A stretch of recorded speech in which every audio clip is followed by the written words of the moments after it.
Bienvenue sur Africa 24 pour cette nouvelle édition du QG News. Voici les titres de l'actualité.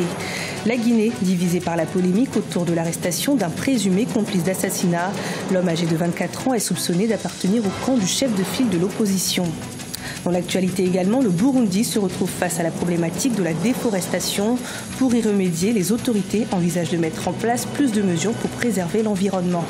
Et puis au Bénin, la Maison de la Paix a été inaugurée ce lundi 19 mars 2018. L'espace baptisé Théophania vise à renforcer le dialogue interreligieux et interculturel sur le continent.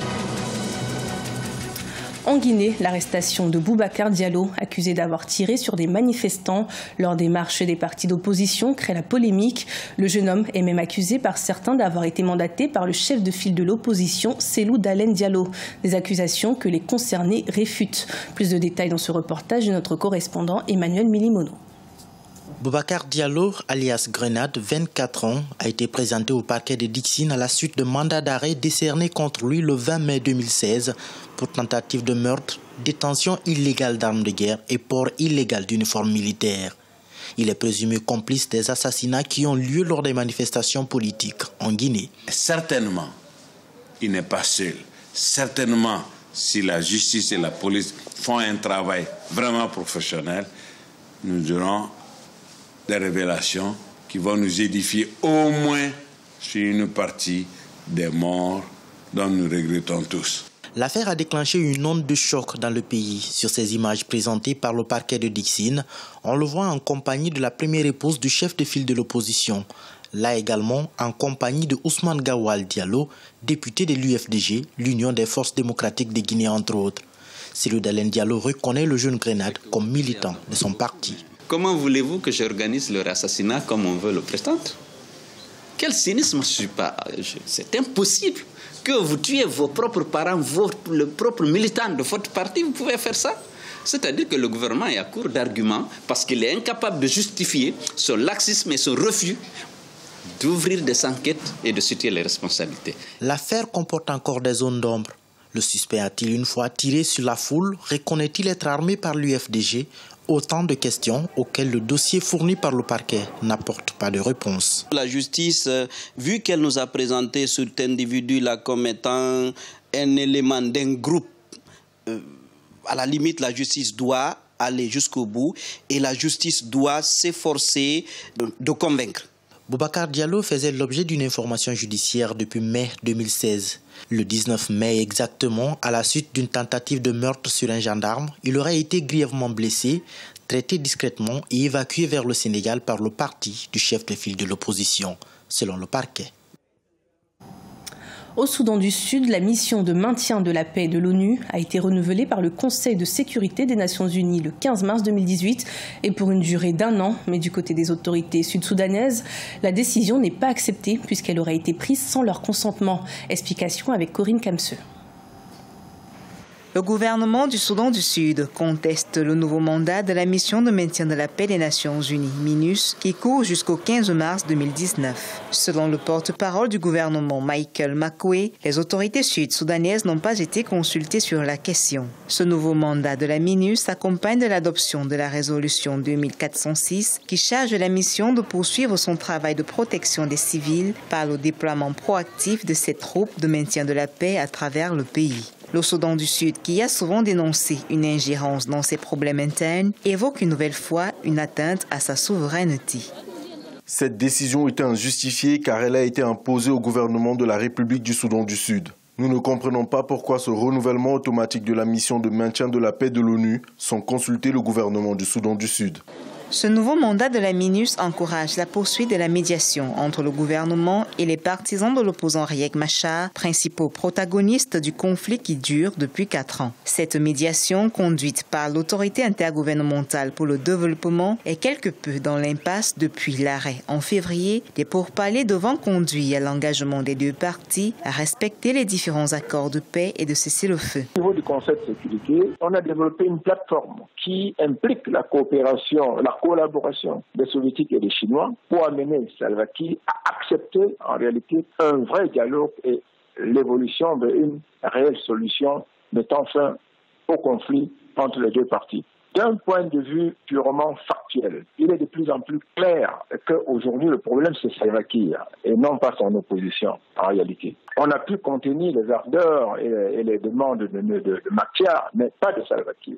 Salva Kiir joue un autoritarisme qui dorénavant choque et met d'ailleurs en méfiance, si vous voulez, au défi ses alliés traditionnels. La mission de l'ONU au Soudan du Sud a été mise en place en 2011 avec pour mandat initial de contribuer à créer les conditions du développement dans ce pays devenu indépendant cette même année. En mars 2014, son mandat a été modifié pour se concentrer sur la protection des civils, l'accès à l'aide humanitaire, la surveillance et le suivi de la situation des droits humains dans le pays. Le gouvernement burundais veut agir contre les risques de déforestation. Pour cela, des mesures environnementales visant à améliorer l'exploitation des terres arables par la population ont été mises en place. Des détails avec Nathalie Mort.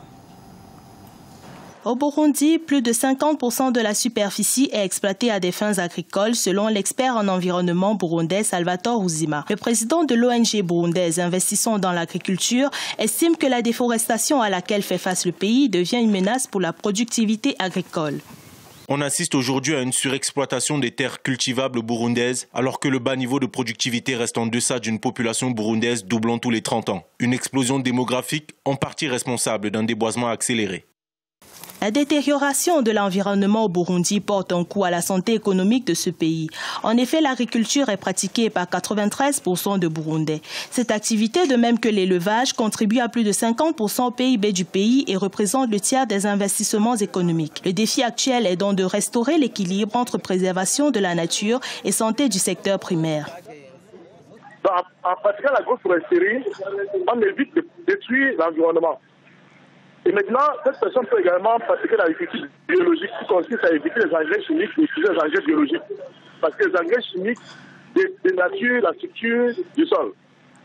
Et cette personne également doit éviter de pratiquer des systèmes culturaux simples et classiques qui consistent par exemple à éviter de brûler le sol après le défrichement.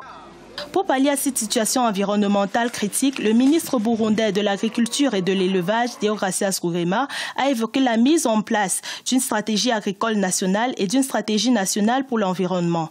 Le deuxième défi étant démographique, le gouvernement envisage la réduction de 2% du taux de croissance de la population d'ici 2025. Des mesures qui pourraient permettre au Burundi de déjouer le scénario de la perte totale de ses forêts dans les 29 prochaines années, comme annoncé dans un rapport du PNUD de 2012. Au Bénin, la Maison africaine pour la paix a été inaugurée ce lundi 19 mars 2018 par le Centre panafricain de prospective sociale, baptisé Théophania. Il s'agit d'un espace dédié au renforcement du dialogue interreligieux et interculturel sur le continent. Des détails avec Lefti Ounou et Siamlo Victoria Sedji. Théophania, la Maison africaine de la paix, a ouvert ses portes lundi à Adjata, à quelques kilomètres de Porto Novo, la capitale administrative du Bénin. Ce joyau s'inscrit dans le cadre du projet La paix par un autre chemin, une initiative portée par le Centre panafricain de prospective sociale de l'ancien médiateur de la République, Albert Tévoijré. La Maison africaine de la paix vise à renforcer le dialogue interreligieux et interculturel sur le continent. Dieu nous assigne une mission. Nous sommes en paix pour vendre la paix. Nous sommes en paix pour distribuer la paix. Une idée vient inspirer par nous-mêmes pour que nous puissions organiser un mécanisme de paix qui permet à tous de se retrouver. C'est notre rôle, ça, dans la région. Dieu nous a mis à part pour servir de pont, pour servir d'exemple, de modèle dans une manière de repenser la paix par un chemin qui permet à tous de se retrouver. Et voilà. La Maison africaine de la paix est construite sur un domaine de plus de 2000 m². Selon Albert Tévoijré, Théophania constitue une boussole pour la cohabitation de tous les courants religieux et le développement du continent. Le professeur Tévoijré a planté. Et nous avons vu ce qui a poussé aujourd'hui cette maison de la paix, cette maison africaine de la paix. Et elle deviendra plus fort, la maison mondiale de la paix. Ce qu'il faut maintenant, c'est l'adhésion quotidienne et l'adhésion collective des populations. Que les populations trouvent dans la religion une piste supplémentaire, une piste additionnelle à tout ce qui est fait jusqu'à aujourd'hui. Le Centre panafricain de prospective sociale entend promouvoir la paix à travers ses nombreux projets communautaires. Rappelons que la paix par un autre chemin tire son origine de l'initiative africaine d'éducation à la paix et au développement par le dialogue interreligieux et interculturel, officiellement lancé au Bénin le 26 mai 2015 sous les auspices de l'Union africaine. Ce journal a été préparé par l'ensemble de la rédaction. Merci de nous avoir suivis. Retrouvez dans un instant une nouvelle édition de l'information sur Africa 24.